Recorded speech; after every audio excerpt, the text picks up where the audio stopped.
Hello guys,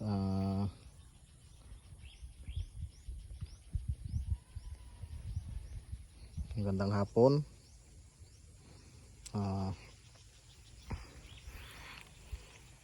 Pakita ko lang tong ginawa kong balag. Dito to sa aking taniman. Dito sa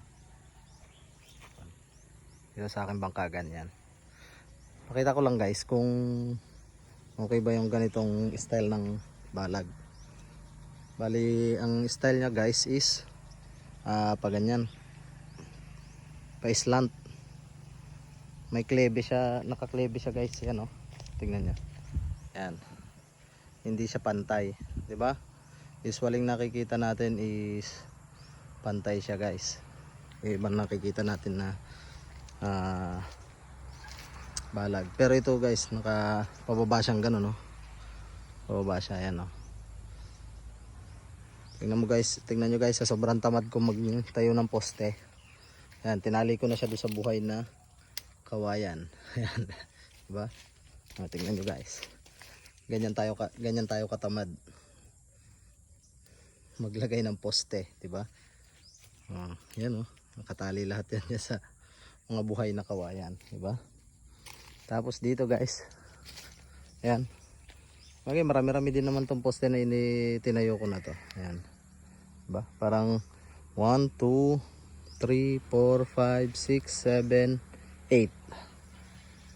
Tapos ito ay 7, 15, tapos tatlo, bali 18 na poste. Tignan mo ang mga poste ko guys, diba?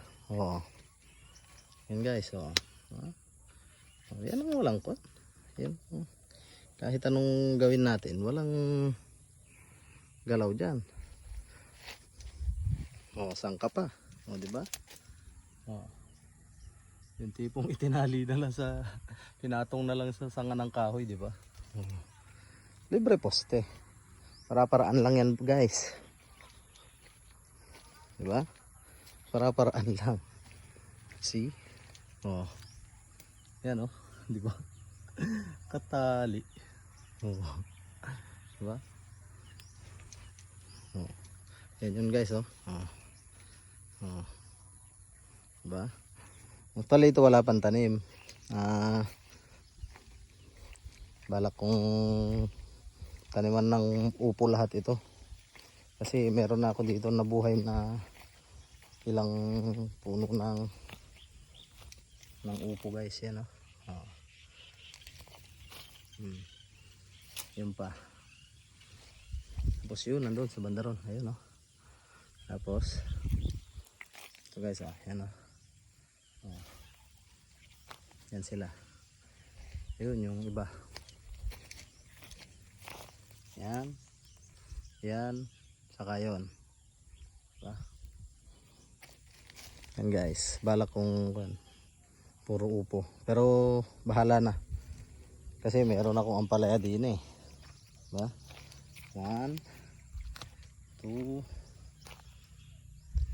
3 4 5 6 7 8 9 10, 10 butas ng ampalaya.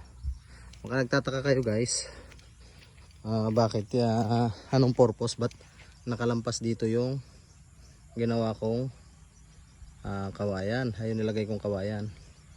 Yan. Kasi guys, ang purpose nyan, itong mga ampalaya na to, yan, dito sila gagapang, hindi sila makikiagaw dito sa mga upo, diba? Ito lahat to, buong labas na to, isang straight yan, puro ampalaya. Dito lahat yan sila gagapang guys. Ito, lalagyan ko lang dito ng yung kung tawagin sa amin yung letting, yung straw na kulay blue. Yun. Kaya sana mag-click to sa tagal na bakante, diba? Kaya sana mapag-click natin ang ating itatanim dito.